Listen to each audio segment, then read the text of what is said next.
homme de Dieu, fuis ces choses et recherche la justice, la piété, la foi, la charité, la patience, la douceur.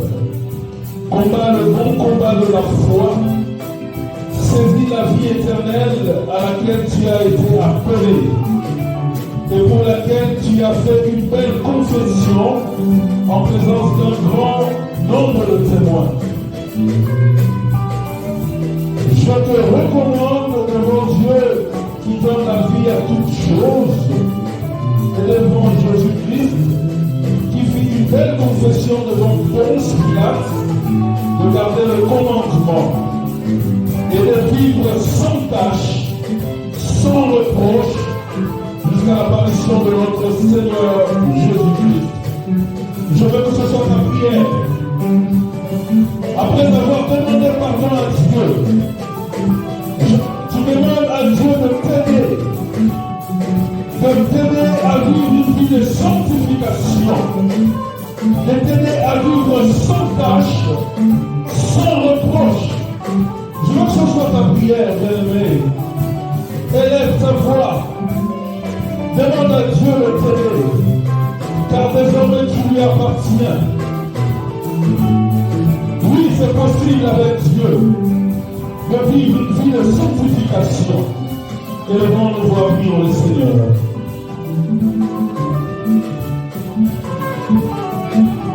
Seigneur, je sais que c'est possible avec toi. C'est possible de vivre une vie de sanctification sur cette terre. Une vie sans tâche et sans reproche. Aide-moi, Seigneur. Seul, je ne peux rien. Aide-moi à vivre cette nouvelle vie avec toi.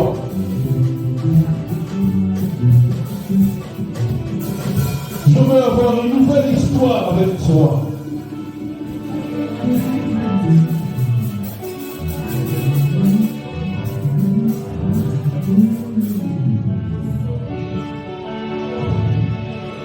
Viens m'aider, Jésus. Viens m'aider. Tiens-moi par la main. Montre-moi le chemin qu'il faut. Enseigne-moi, Seigneur, comment me comporter. Enseigne-moi comment vivre dans ce monde des hommes. Préserve-moi de tout péché, de toute immoralité.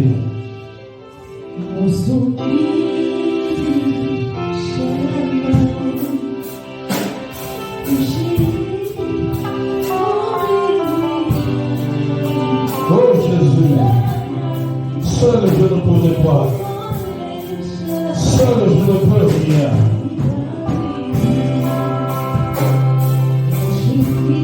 Aide-moi, Seigneur, à vivre cette vie de sanctification.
Tu as porté les fardeaux à la croix. Je sais que tu te fais une victime expiatoire pour le péché. Aide-moi, Seigneur, à demeurer dans ta présence.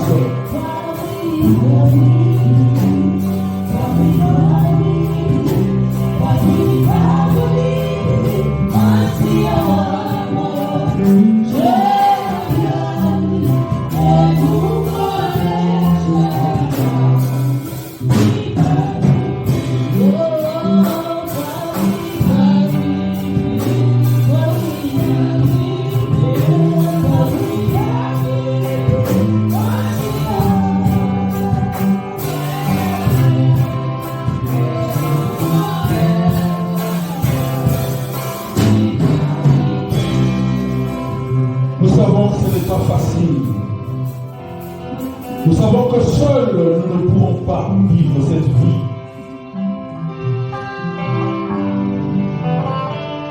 Mais tu as dit dans ta parole, alors que tu montrais vers le Père, tu as dit que tu ne nous laisseras pas seuls. Tu nous as rassurés en ces termes pour nous dire, je vous enverrai le consolateur.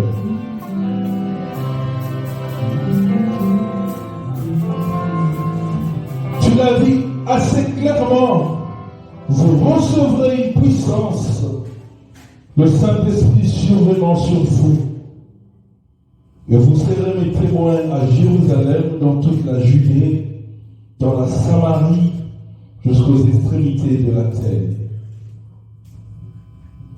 Voilà pourquoi nous avons besoin de ce soutien.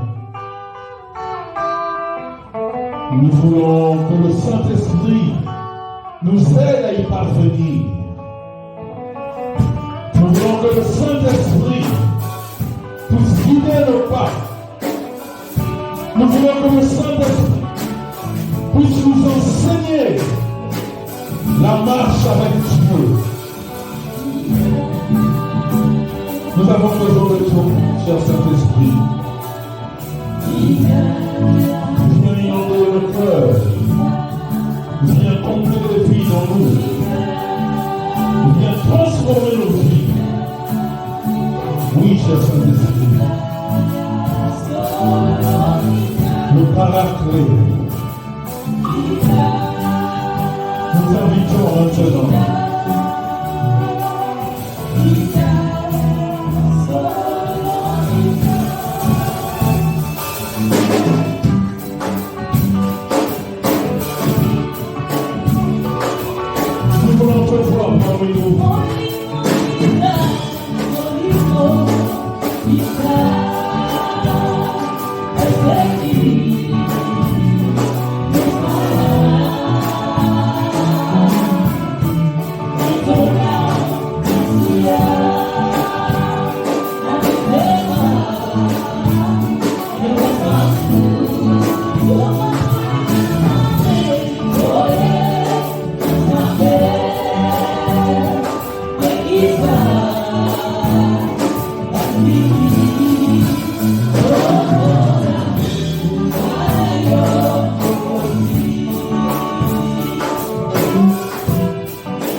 Ne sois pas un simple spectateur, mais je veux que tu sois concentré, que tu participes devant la plénitude de Dieu, la plénitude du Saint-Esprit. Ne sois pas distrait. Je veux que tu pries, nous sommes ici pour prier. Nous ne sommes pas là pour observer ce qui se passe. Nous ne sommes pas là pour contempler le chantre. Mais nous sommes là pour prier.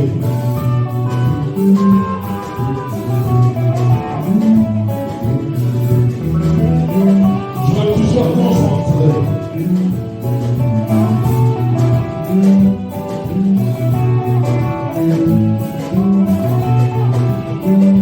Merci, Saint-Esprit.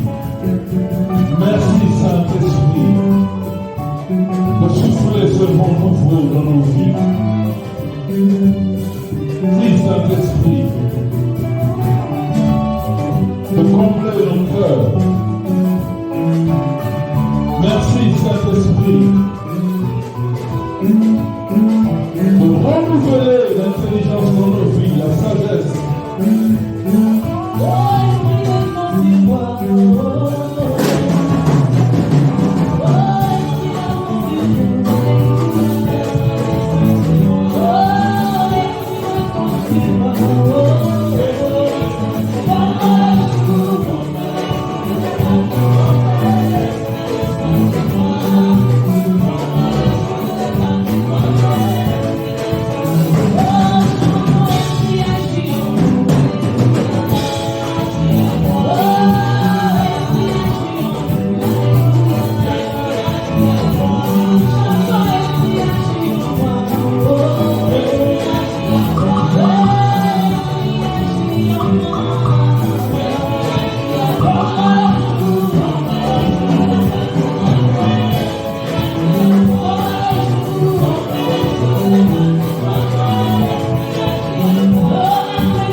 Un cœur reconnaissant.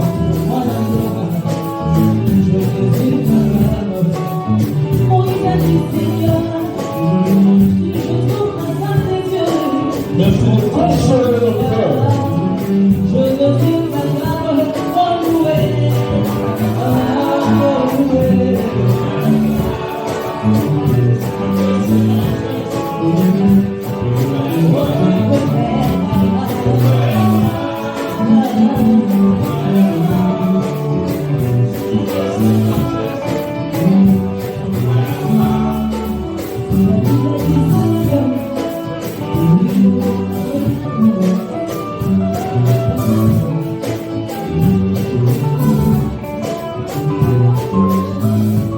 Oui. Maintenant que nous sommes remplis de soi, maintenant que nous sommes remplis du Saint-Esprit, nous sommes éligibles d'adorer le roi des rois. Maintenant que nous sommes comblés du Saint-Esprit, nous sommes ce matin éligibles d'élever le roi des rois. Bien-aimés, nous voulons adorer celui par qui le monde existe. Nous voulons élever le seul Dieu unique, véritable. Voilà pourquoi je te prie de te lever là où tu es. Nous sommes soit debout, à genoux. Seul Dieu est digne de rester assis sur son trône.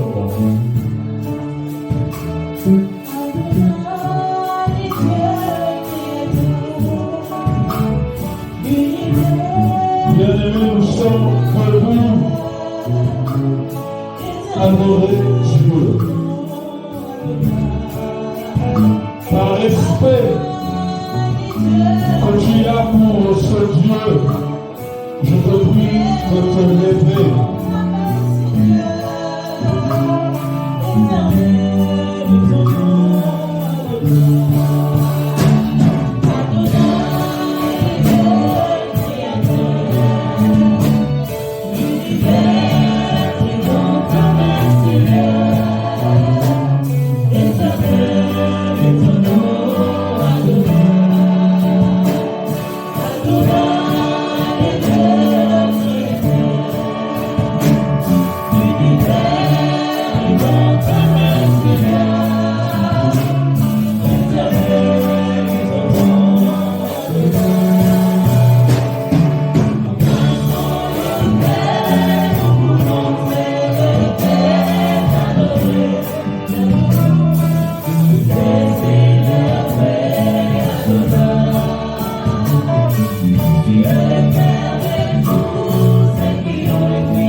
nous te célébrons ce matin.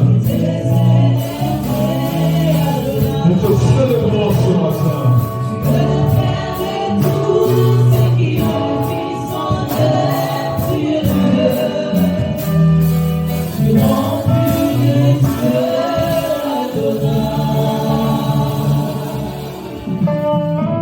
Unique en ton genre, tu es.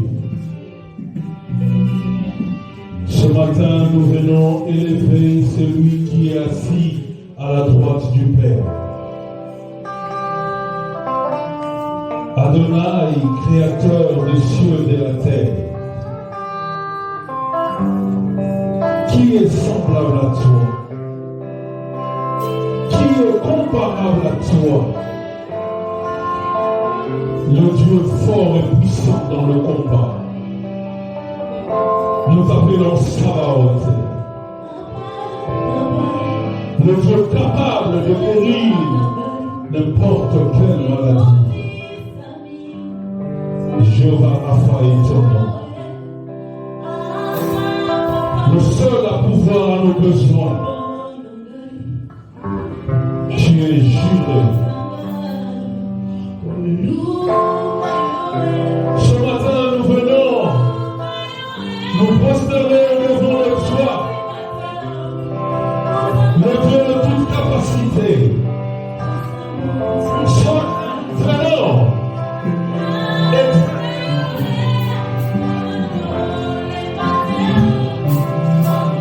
puisqu'il n'y a point d'autre Dieu comme toi.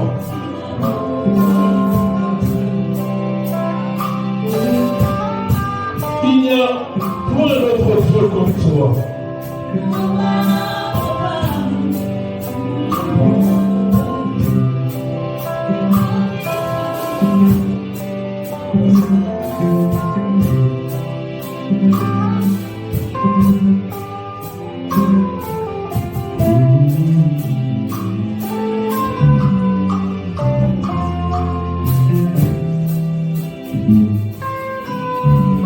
Il n'y a point d'autre Dieu comme toi.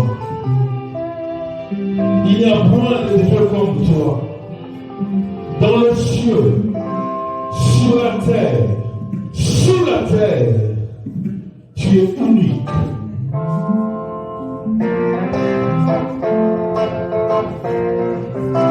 Voilà pourquoi nous te levons, nous te rendons des actions de grâce et nous t'acclamons puisque tu es Dieu. Nous t'acclamons ce matin puisque tu es Dieu. Nous te célébrons puisque tu es Dieu. Nous sommes des cris de joie en nos joie. Tu es Dieu. Tu n'as pas changé. L'éternité en éternité. Tu restes le même.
acclamons le Seigneur avec des cris de joie, des cris de triomphe. Nous acclamons le Seigneur. Il est merveilleux. Il est Dieu. Et nul n'est comparable à lui.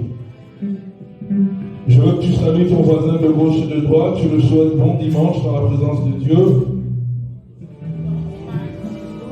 Et tu lui dis, nous voulons célébrer l'Éternel. Pendant que la chorale se prépare pour une célébration digne de ce nom,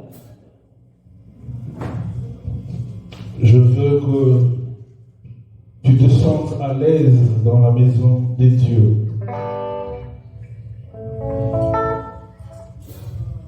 Pendant 10 minutes, la chorale va nous captiver avec une louange bien raffinée, une louange digne.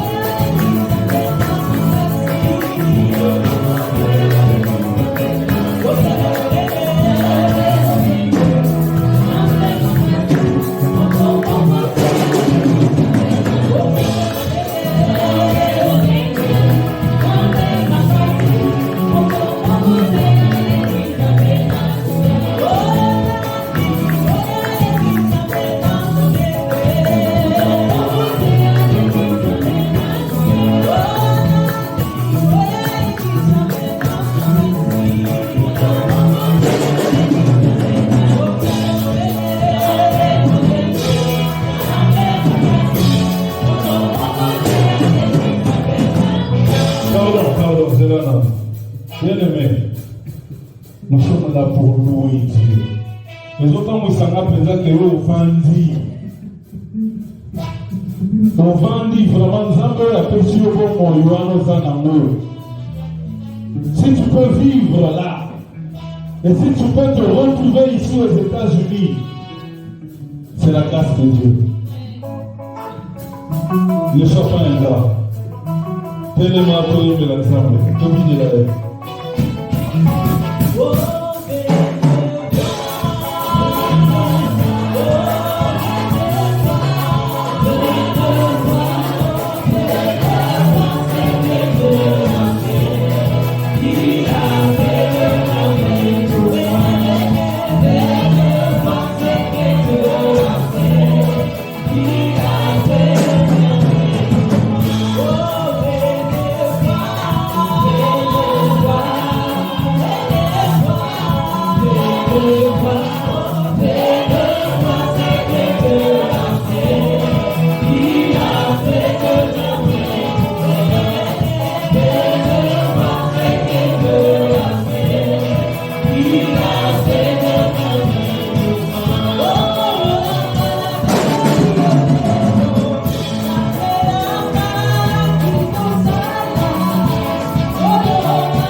Bien-aimé dans le Seigneur, tant la zone a eu au Vandi, au Lili Baté, je me pose des questions.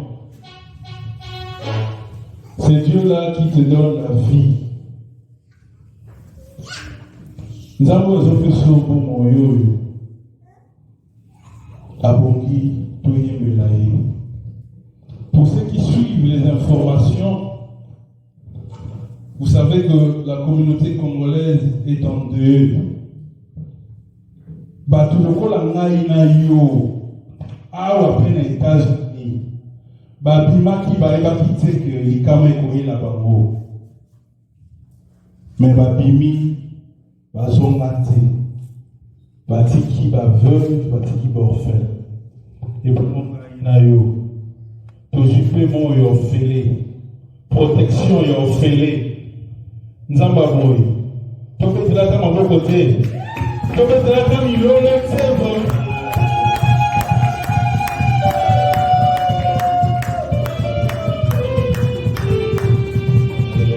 Que Dieu soit loué. Nous allons écouter la parole de Dieu.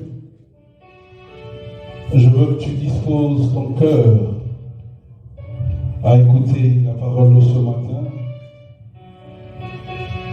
Je veux que tu demandes à Dieu de rendre ton cœur fertile afin que la parole qui sortira de son serviteur comme une sémence fasse son travail dans ta vie, germe le fruit dans ta vie, élève ta voix. Commence à prier le Seigneur. Entre tes mains, nous recommandons ces instants. Tu as dit dans ta parole que l'homme ne vivra pas seulement de pain, mais aussi de ta parole. Ta parole est vie. Ta parole est paix. Ta parole est amour. Voilà pourquoi ce matin, nous voulons t'écouter. Nous, au travers de ton serviteur, qui soit un canal par lequel tu vas bénir ton peuple. Rends le cœur fertile, afin que cette parole trouve sa place comme une sémence dans nos cœurs. Utilise ton serviteur puissamment que toute parole qui sortira de sa bouche puisse édifier ton peuple que nous sommes. Prends le contrôle de toutes choses, rien que pour ta gloire.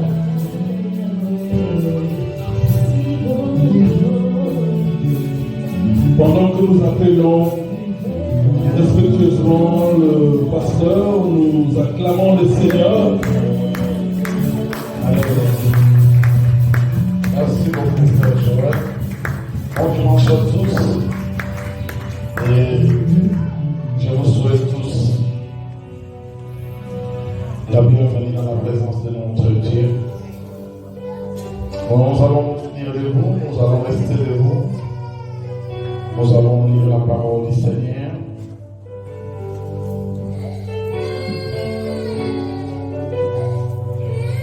Je suis dans le livre de Genèse, chapitre 32. C'est un long verset que nous allons lire. Au même moment, frère Trésor prépare Genèse 33.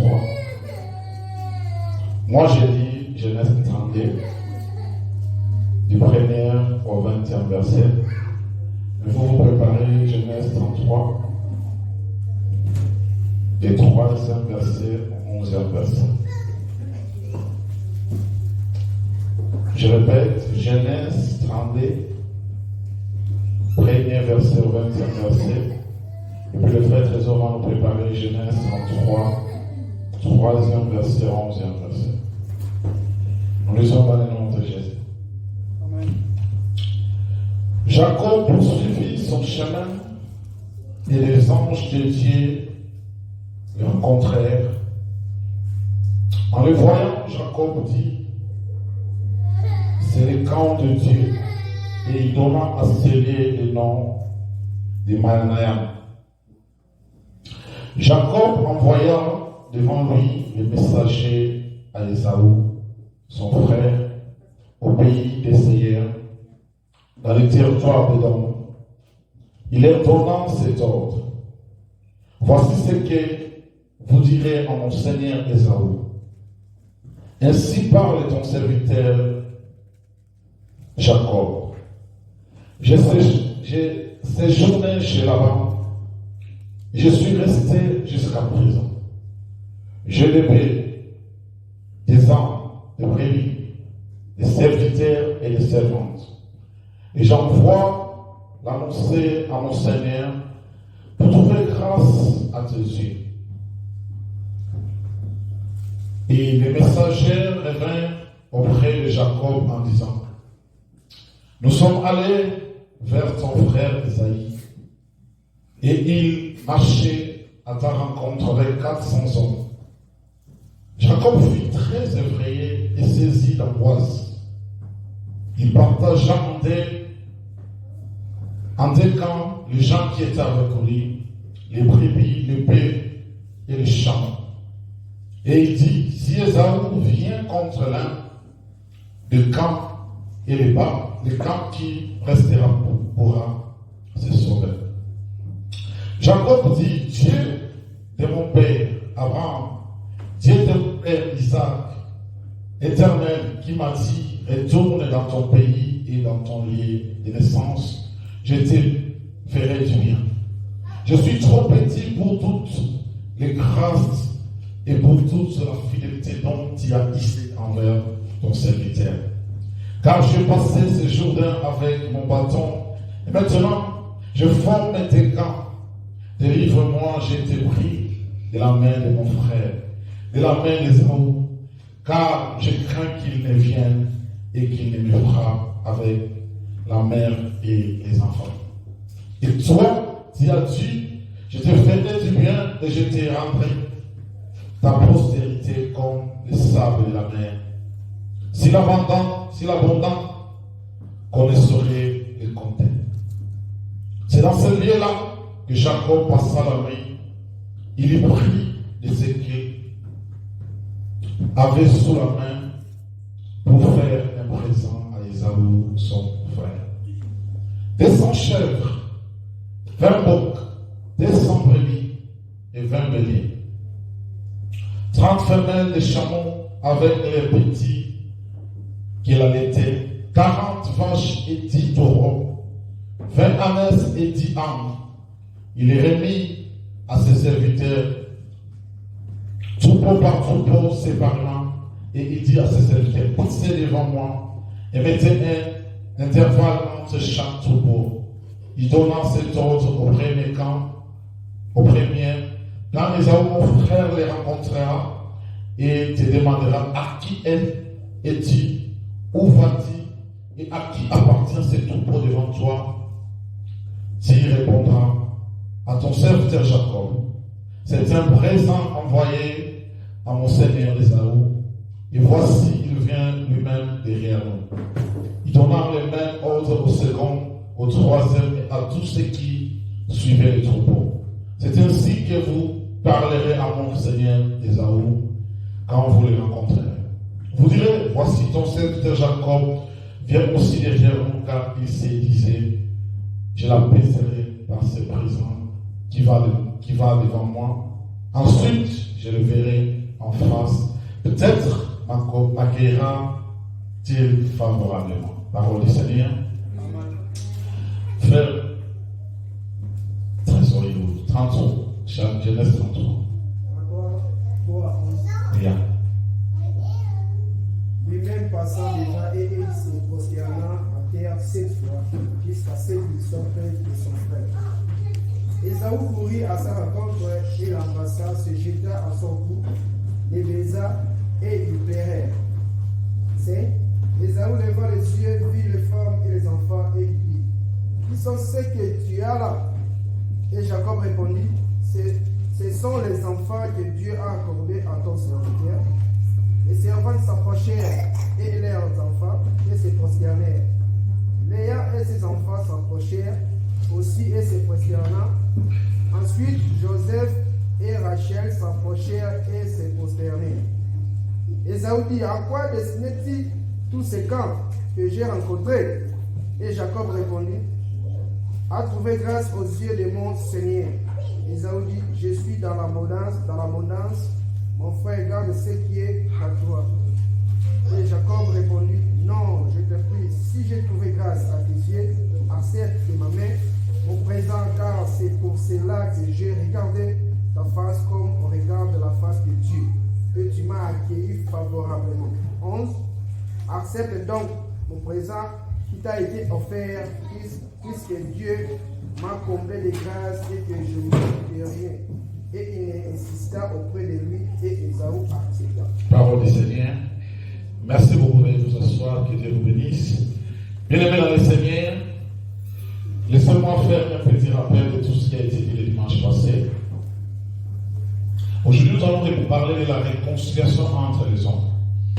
Le dimanche passé, nous avons parlé de la réconciliation envers Dieu ou avec Dieu. Mais aujourd'hui, nous allons parler de la réconciliation entre les hommes. Le dimanche passé, j'ai dit que la réconciliation de l'homme envers Dieu, c'est quelque chose que Dieu souhaitait ouvrir. Mais à un moment donné dans la vie, quand le péché est entré par Adam a été chassé du jardin. Dieu a envoyé les prophètes. Ils ont échoué. Dieu a envoyé les lois. Mais pour obéir à ces lois, ou pour vivre une vie d'obéissance, il fallait respecter toutes les lois. Mais malheureusement, ça n'a pas tenu. Les sacrifices n'ont pas suffi. Merci beaucoup, maman aussi. Les sacrifices n'ont pas suffi. Et tout ça présentait quelque chose qui séparait toujours l'homme envers son Dieu. Mais un jour, Dieu devait réconcilier l'homme avec lui. C'est pour ça que vous allez vous rendre compte que dans les cieux, dans le livre de l'Apocalypse que nous avons lu, dans les cieux, sur la terre, même sous la terre, personne ne fit trouver Dieu. Personne, quand Dieu cherchait quelqu'un pour venir secourir ses enfants, pour venir réconcilier l'homme avec lui, il n'y a eu personne. La Bible nous dit que dans le ciel, il y avait quelqu'un qui était dit sans tâche, sans péché. Celui-là fit trouver Dieu devant Dieu pour descendre, afin de venir réconcilier l'homme et son Dieu. Christ alors a accepté de descendre, de venir mourir sur la croix de Golgotha. Il a accepté de mourir afin que toi et moi nous soyons sauvés. Mais la mort de Christ ne nous a donc pas seulement les salis, mais la mort de Christ, bien-aimé, nous réconcilie aussi avec Dieu. La mort de Christ, par son sang qui a coulé, réconcilie l'homme avec Dieu. La Bible nous dit que cet acte permet à Christ de présenter l'homme devant Dieu saint, irrépréhensible et sans tache. Quand l'homme apparaît devant Dieu après l'acte ou l'œuvre de la croix, Dieu considère l'homme comme quelqu'un de sans tache, irréprochable. Et c'est lui-là, Dieu peut maintenant a créé l'homme. Ça, c'est le travail que Christ a fait. Et la Bible nous dit que Jésus-Christ, il est le chemin, la vérité et la vie. Nul ne peut passer au Père, nul ne peut aller à Dieu que par Christ. Donc Christ joue le rôle de médiateur entre l'homme et Dieu. Donc, pour se réconcilier avec Dieu, il faut croire en Dieu et puis accepter l'œuvre de la croix pour que Dieu vous agrée. Ça, c'est ce que nous avons dit le dimanche passé. Aujourd'hui, nous allons voir ce que c'est ou comment devons-nous réconcilier avec nos bien-aimés. Comment devons-nous réconcilier avec nos frères, nos sœurs qui nous ont offensés. D'emblée, laissez-moi vous dire ceci, qu'on ne peut pas parler de la réconciliation même du pardon ça qui est offense. Ça veut dire qu'il faut que vous offensez votre frère. Après cela, vous pouvez parler de la réconciliation. C'est ce qui arrive dans l'histoire que nous venons de lire d'Isaïe et Jacob. Dans cette histoire, il y avait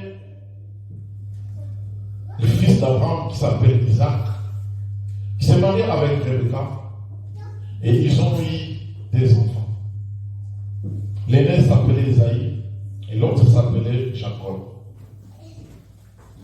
Mais Isaac arrivait à un certain âge,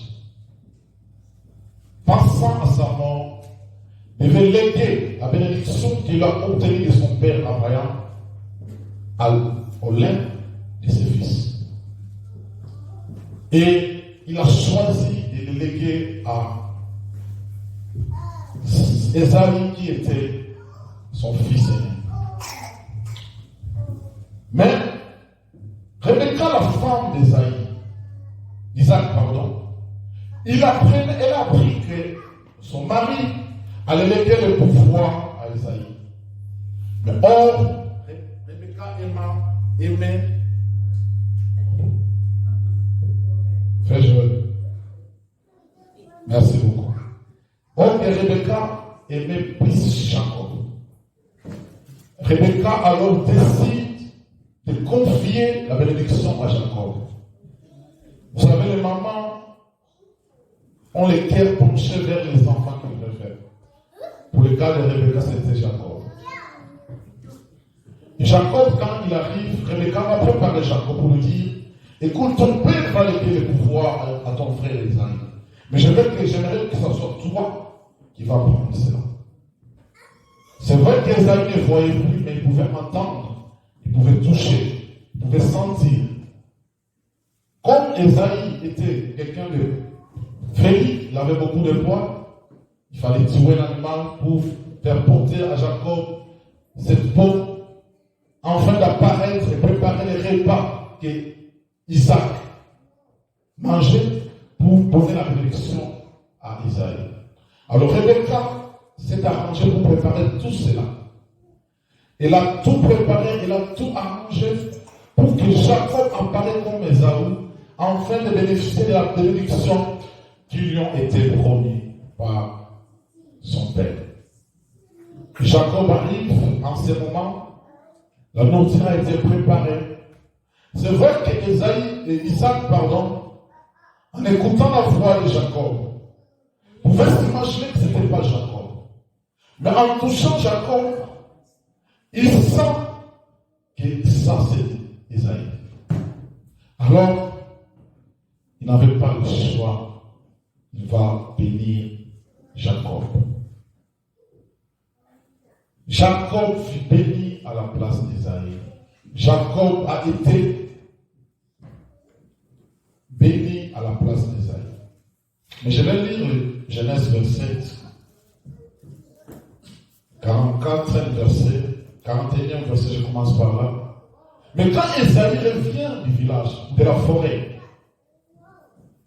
il va voir son père parce qu'il allait chercher l'animal pour préparer la nourriture que son père aimait. Mais quand il revient, il se rend compte que son père a déjà accordé la bénédiction à une autre personne qu'elle. Alors Esaïe pose la question à son père. Son père dit que j'ai déjà donné la bénédiction à une autre personne, à ton frère Esaïe. À ton frère Jacob. Alors Esaïe fut irrité et la haine en monta.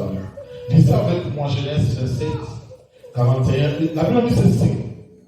Alors Esaïe considère la haine contre Jacob à cause de la bénédiction dont son père l'avait béni. Et Esaïe disait en son cœur: Les jours du deuil de mon père vont approcher, et je tuerai Jacob, mon frère.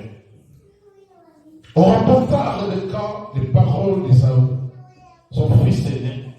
Il fit alors appeler Jacob, son fils cadet, et elle lui dit, voici Ésaü, ton frère, veut tirer vengeance de toi en te tuant. Maintenant, mon fils, écoute ma voix, lève-toi, fuis chez Laban, mon frère, à Charan, et reste auprès de lui quelque temps, jusqu'à ce que la fureur de ton frère s'apaise. Jusqu'à ce que la colère de ton frère se détourne de toi et qu'il oublie ce que tu lui as fait. Alors je te ferai revenir. Pourquoi serais-je privé de tout, de fouter à un même jour? Ça veut dire que Rebecca, après avoir entendu les paroles qu'avait prononcées Esaü, appelle Jacob pour lui dire, regarde, ton frère a de la haine vis-à-vis de toi. Ton frère a préparé un plan pour te tuer le jour où ton père va décéder. Alors, fuis, va chez ton oncle là-bas, va y rester jusqu'à ce que la colère de ton frère sera apaisée. C'est pour cela que vous allez vous rendre compte que Jacob va quitter son père et sa mère pour aller chez son oncle Laban, parce qu'Ésaü cherchait à lui faire du mal. Et Ésaü cherchait à faire du mal à Jacob. Pourquoi? Parce que Jacob avait offensé. Parce que Jacob avait offensé Ésaü. Jacob avait volé la bénédiction d'Ésaü. C'est pour cela qu'Ésaü s'est irrité, avait la haine contre lui et voulait absolument aller tuer. Bien, c'est la même chose avec nous. Parfois, il y a des gens qui nous ont fait du mal, il y a des gens qui nous ont hérités, il y a des gens qui nous avons fait du mal. Mais ces gens-là, ou même nous-mêmes, nous avons gardé dans notre cœur l'idée de nous venger. Ou ils ont gardé dans leur cœur l'idée de se venger contre nous, de nous faire du mal, ou de faire du mal à vous. Rebecca comprenant cela, elle prévient Jacob. Et Jacob va fuir. Jacob va arriver à Laban, chez son oncle Laban. C'est là où il va travailler pendant plusieurs années pour avoir Rachel et Léa comme épouse et avoir des enfants, disons-le. Mais à un moment donné de la vie, Jacob devait rentrer chez son père. Jacob devait retourner dans sa maison. Et c'est là que nous allons commencer à comprendre qu'est-ce qui va arriver. Imaginez-vous dans cette histoire, je parle de frères de même sang. Alléluia. Ça veut dire que ce sont des gens qui sont nés des mêmes pères, des mêmes mères.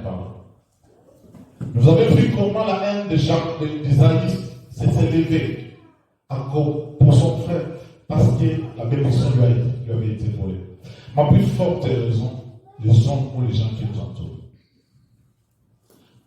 Jacob était le propre exemple d'Ésaü. Mais Ésaü décide de lui faire du mal. Jacob, le Seigneur convainc Jacob de retourner chez son père.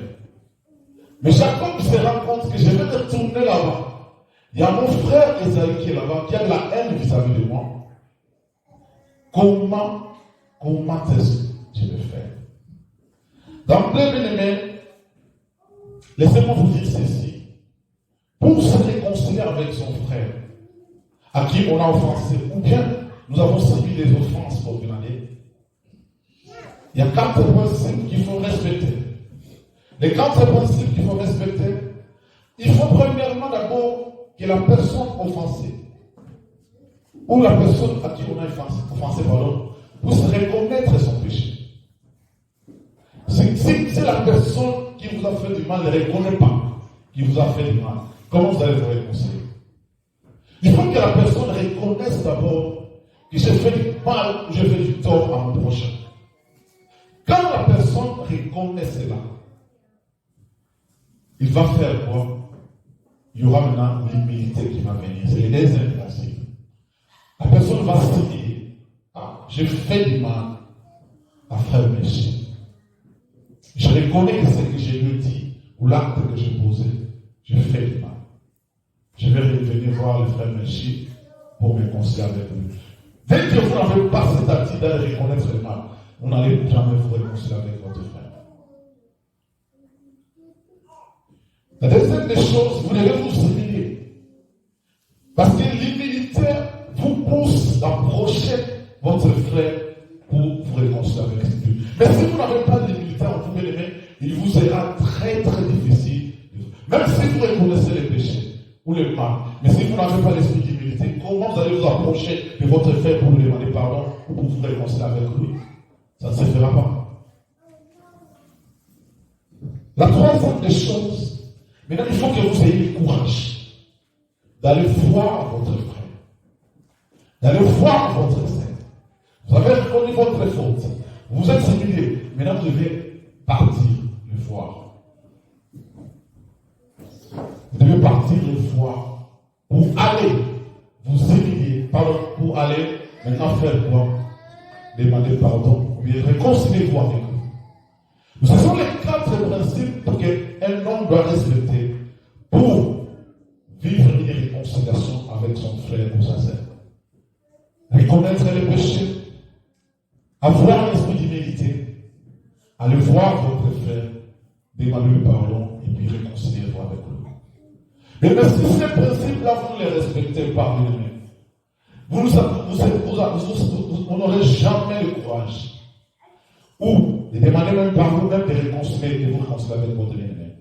Ça sera très très difficile pour vous. Parce qu'il y a que des gens humbles qui ont le pouvoir de s'humilier, d'accepter, d'aller demander pardon. Mais les gens orgueilleux ne feront jamais des choses pareilles.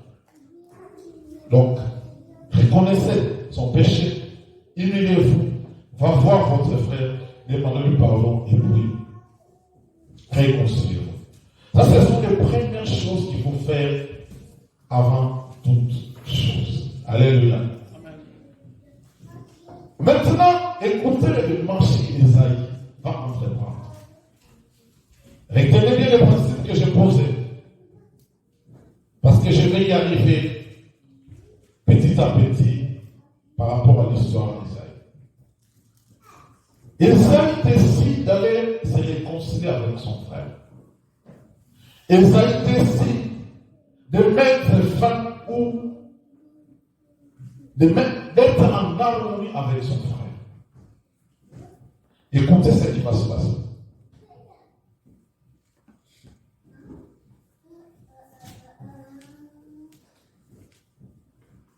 Ésaïe d'abord va reconnaître qu'il avait fait du mal. Alors, qu'est-ce que je dis? Jacob va reconnaître d'abord qu'il avait fait du mal à son frère. En reconnaissant qu'il avait fait du mal à son frère, parce qu'il sait que la bénédiction que lui bénéficie, c'était pas prévu pour lui. C'était pour son frère. Mais lui, il avait volé cette bénédiction. Donc si Ésaïe s'est mis en colère, c'est parce que Jacob l'avait offensé en lui volant sa bénédiction. Jacob reconnaît que j'ai fait du mal à mon frère et je dois aller réparer. Alléluia. Ça, c'est Jacob reconnaît la faute, reconnaît l'offense, reconnaît son erreur et il va voir.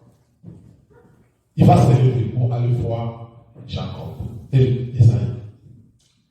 Alléluia. Ça, c'est la première dimension que Jacob va utiliser. Bien-aimé, pour vous réconcilier avec votre frère, si vous ne reconnaissez pas le mal que vous lui avez fait, bien-aimé, comment vous allez vous réconcilier avec lui? Ou bien, quelqu'un vous a fait du mal.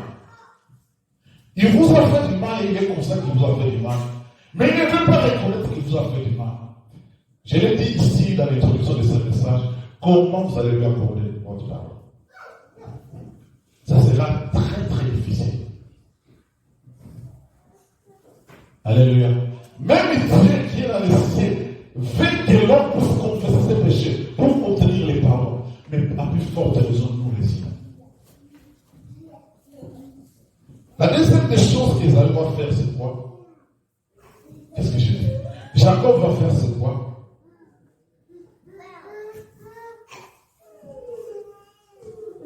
Jacob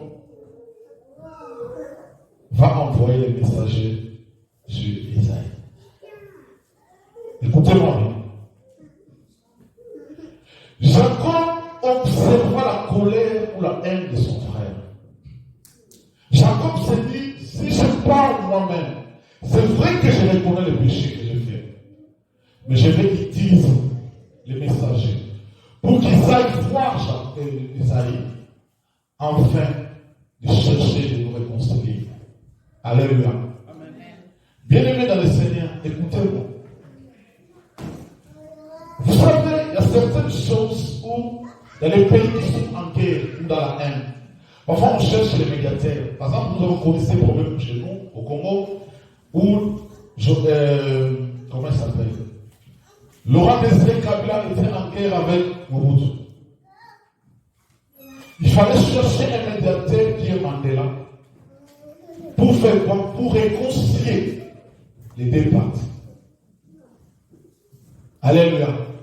Parfois dans la vie chrétienne, parfois dans les moments où nous traversons, dans les moments où nous sommes en guerre avec une personne, où nous sentons qu'il y a un problème, parfois il faut envoyer ou chercher les médiateurs afin de vous réconcilier. Parfois, vous allez vous rendre compte que si moi-même je pars voir le frère Mercier, je sais que ça va. Parfois, le présent apaise. La semaine passée, je ne sais pas si cette semaine, je pense le lundi, je partais au travail, j'avais tellement faim, je suis allé au restaurant acheter quelque chose à manger. J'ai acheté quelque chose à manger, je suis rentré au boulot, c'était beaucoup, la nourriture était vraiment énorme. J'ai pris une partie, j'ai gardé. C'est la nourriture que ma femme préfère. Il s'est fait que, quand je suis sorti du boulot, j'ai eu beaucoup de courses à faire. Je suis rentré à la maison vers 21. J'ai appris la nourriture là, j'ai apporté à la maison. J'ai pris ma femme, j'étais amené ça. Et c'est fâché déjà parce que je suis rentré tard. À Tali Biloko, à Biomébel Namamono Barenga, à pour moi, c'est celle qui nous sommes réconciliés. Alléluia. Les présents peuvent vous réconcilier avec quelqu'un de vos français. Les présents ou les biens peuvent vous réconcilier. Imaginez-vous quelqu'un vous êtes en colère avec lui. Il vous a fait du mal. Il vient comme ça, faites les ordres. J'étais en train de passer ici, mais je viens de remettre cette enveloppe. Au talibou $1000 à la carte. Tu vas sauter par la carte là-bas.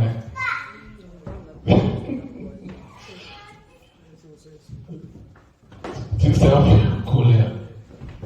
C'est risque même qu'il sorte, il est sûr. Ah, mon chéri, mon frère n'attend pas parce que vous avez $1000.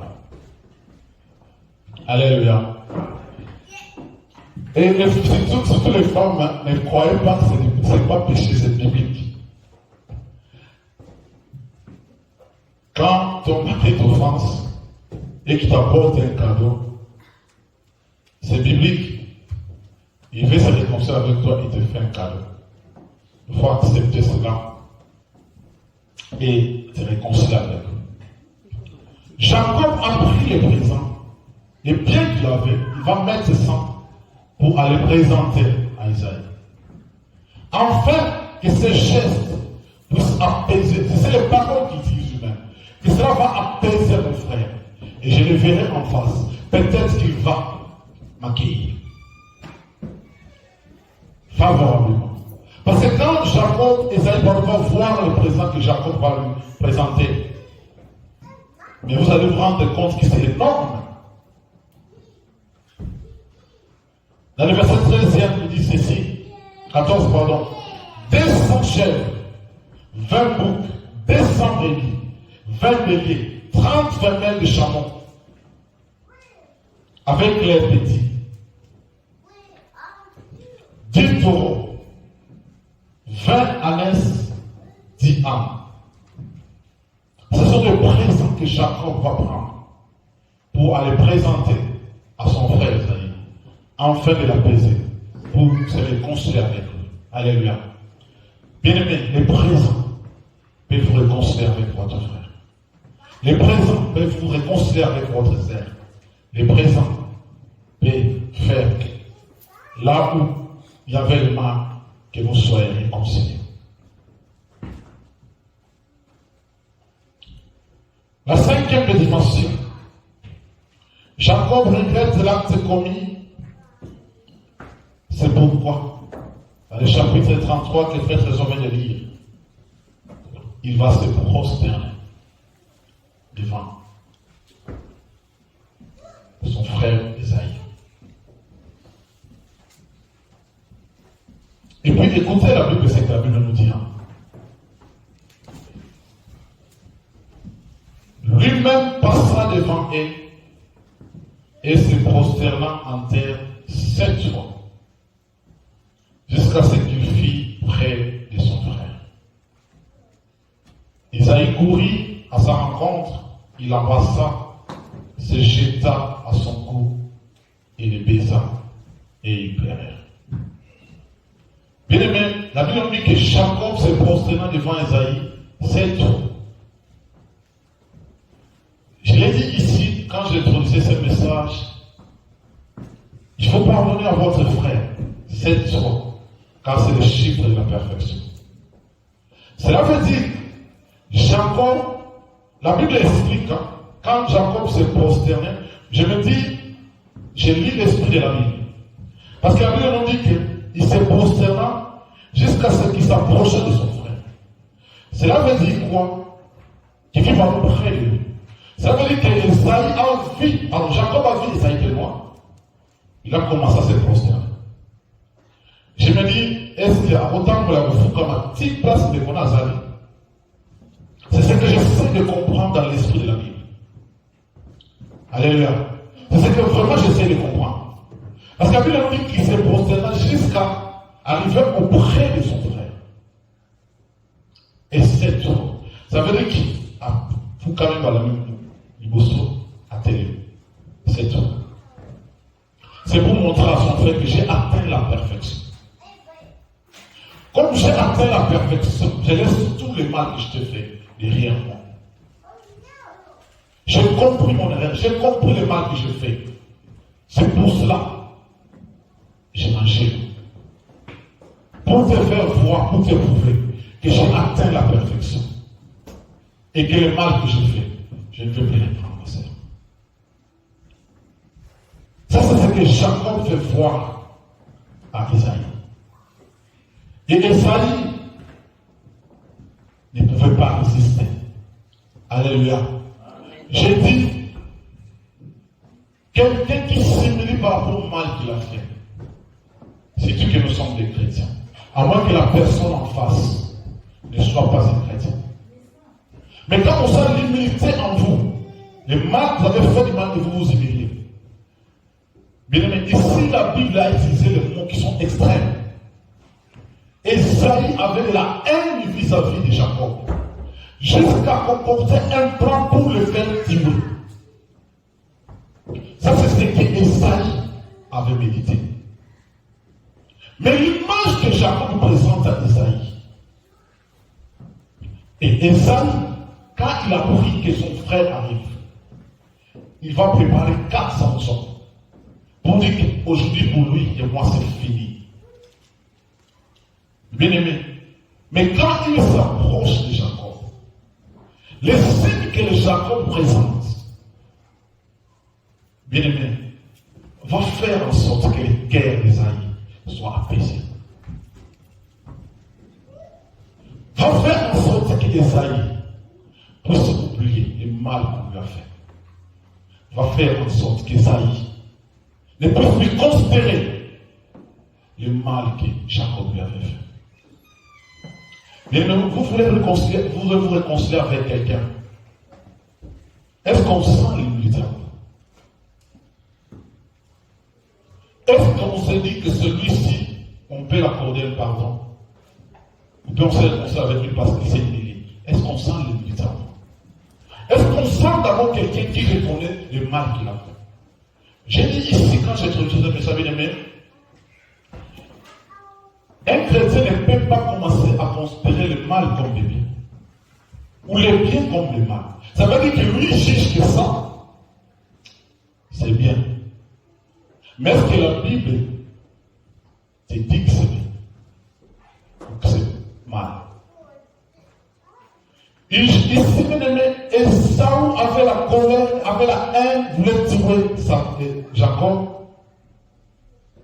Mais l'image que Jacob présente devant Isaïe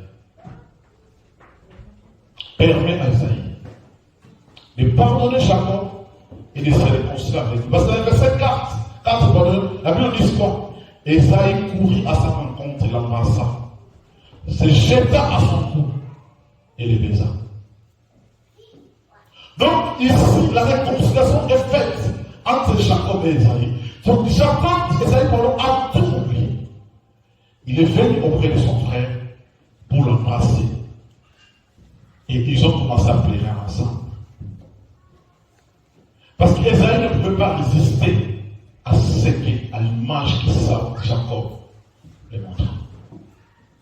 Vous voulez vous réconcilier avec votre bien-aimé, avec votre frère? Est-ce que vous reconnaissez d'abord que vous avez péché?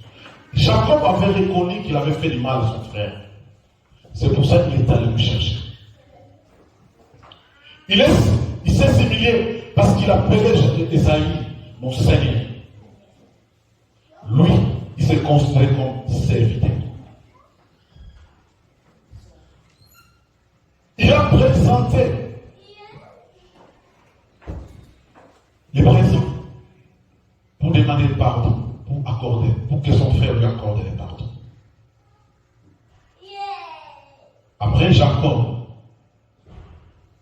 a prouvé à Esaïe que j'ai changé. Ce n'est plus le même Jacob que tu avais connu avant. J'ai changé. J'ai compris mon erreur. Je me suis humilié. Et j'ai atteint la perfection. Et cette dimension ne pouvait pas laisser Esaïe, indifférent. Mais ce que le mal que nous faisons aux autres, nous prouvons aux autres que réellement nous avons changé. Que je comprends le mal que j'ai fait. J'ai m'humilié, je vais te voir, je vais te demander pardon, afin de me réconcilier avec toi. J'ai compris l'erreur, mon erreur. Et cela ne va plus se reproduire. Est-ce qu'on arrive à ce niveau? Ici, la réconciliation est totale. Par rapport à ce que nous avons dit dimanche passé. Ici, la réconciliation est totale. Parce que les deux vont se plaire, parce qu'ils vont se dire que nous sommes deux frères. Alléluia. Ils vont s'embrasser et ils vont se dire que nous sommes deux frères. Et par contre, quand vous faites le parallélisme entre l'homme et Dieu, entre la réconciliation de l'homme et Dieu, et de l'homme entre l'homme, vous allez vous rendre compte quoi? Que quand l'homme pêche vis-à-vis de Dieu, Dieu fait quoi? Il va chasser l'homme du jardin. Adam et Ève vont sortir du jardin, mais Dieu les pardonne. Mais Dieu n'a plus confiance en eux. Votre place n'est plus dans le jardin. Mais la réconciliation entre l'homme, bien aimé, si Dieu a chassé Adam et Ève, il n'avait plus confiance en l'homme, et que l'homme s'est séparé avec lui, il fallait que Christ arrive pour réconcilier l'homme. Parce que dans cette dimension, nous n'avons pas fait d'effort. Alléluia. Dans cette dimension, nous n'avons pas fait d'effort. Mais Christ acceptait de prendre notre place. Il dit que les péchés qui nous avons été imputés ne pouvaient pas être imputés parce que Christ a pris notre place. C'est pour ça qu'il est allé à la croix, afin que nous soyons réconciliés avec Dieu. Mais ici, la réconciliation entre hommes, cela demande l'effort humain. L'effort humain, même quand on est chercher médiateur, ça veut dire que c'est moi qui viens voir le vrai trésor. Vrai trésor, j'ai un problème avec les frères et frères Melchi. Vraiment, j'ai besoin de me réconcilier avec lui. Est-ce que tu peux aller le voir? C'est l'effort que je fais d'aller voir le frère Trésor. Frère Trésor a surtout fait quoi? Il fallait voir le frère Melchi. Parler avec le frère Melchi, on s'est réconcilié. Ici, c'est le monde qui doit fournir l'effort. Et Jacob a fourni cet effort pour aller voir son frère Esaïe. Bien-aimés dans le Seigneur, parfois dans notre vie, nous restons plongés dans le mal. Nous restons plongés dans les pensées. Nous restons plongés dans l'orgueil. Nous restons plongés. Il est trop tard.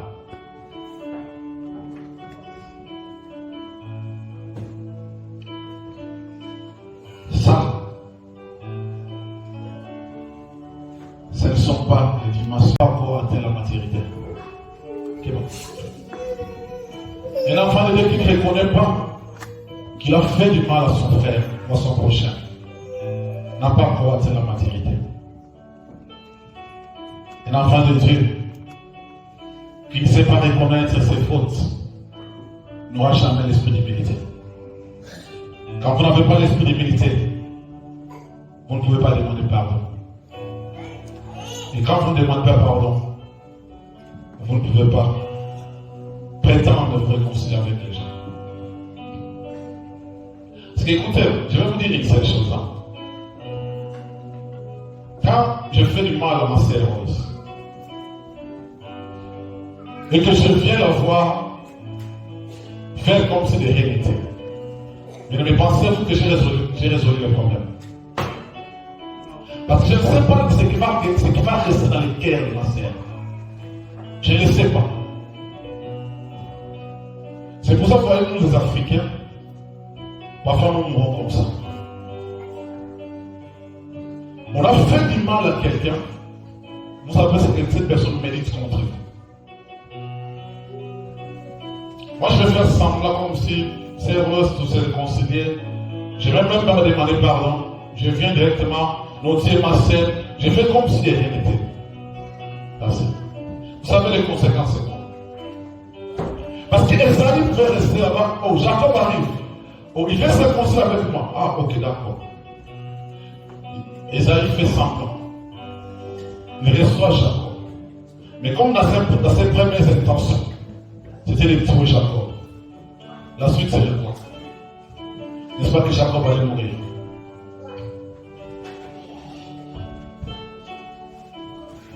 Mais celui qui a l'esprit de l'unité comprend cette dimension des choses. Demande pardon. Cherche la réconciliation. Parce que la réconciliation que nous cherchons, c'est chercher aussi la paix avec son prochain. Quand on se réconcilie avec quelqu'un, ça lui convient être en paix avec lui. Mais quand vous vous rendez compte que quelqu'un vous fait du mal et qu'il ne fait pas vous demandez pardon, ni se réconcilier avec vous, ça veut dire qu'il ne fait pas que vous soyez en paix avec vous. Mais la Bible nous dit que cherchez la paix avec tous. La paix, on peut la chercher en étant en bon terme avec les autres. Quand on a fait du mal à son prochain, on a le courage, on a l'humilité de demander pardon, de se réconcilier pour que la paix règne. Parce que la réconciliation amène la paix. La réconciliation d'Esaïe et Jacob a amené la paix. Ils se sont embrassés. Ils ont oublié tout ce qui s'est passé. Ils ont pris une nouvelle direction. Ils ont pris un nouveau départ et un nouveau chemin. À le verset 5, le verset chapitre 33, Esaïe leva les yeux, vit les femmes et les enfants et dit, qui sont ces que Dieu là? Et Jacob répondit, ce sont les enfants que Dieu a accordés à ton serviteur. Il continue à se considérer, même s'il y a une réconciliation, il continue à se considérer comme inférieur à Esaü. C'est ça l'humilité. Les servantes s'approchaient, elles et leurs enfants, et se prosternent, Léa et les enfants s'approchèrent aussi et se prosternent. Ensuite, Joseph et Rachel s'approchèrent et se prosternent. Esaü dit, à quoi destine-t-il tous ces camps que j'ai rencontrés? Et Jacob répondit, à trouver grâce aux yeux de mon Seigneur. Isaïe dit, je suis dans l'abondance, mon frère. Garde ce qui est à toi. Jacob répondit, non, je t'ai pris. Si j'ai trouvé grâce à tes yeux, accepte de ma main mon présent, car c'est pour cela que j'ai regardé ta face comme on regarde la face de Dieu, et tu m'as accueilli favorablement.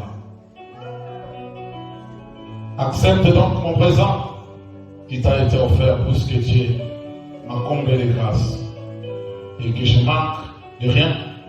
Il insiste auprès de lui et Isaïe accepte. Parce que le cœur est lavé, les pensées sont vidées, la paix est revenue dans le cœur. Isaïe ne pouvait plus refuser. Isaïe ne pouvait qu'accepter. La paix est entrée, la réconciliation a été faite, bien-aimés, et la paix est entrée. Les deux frères pouvaient maintenant se regarder en face. Les deux frères pouvaient maintenant continuer de marcher ensemble.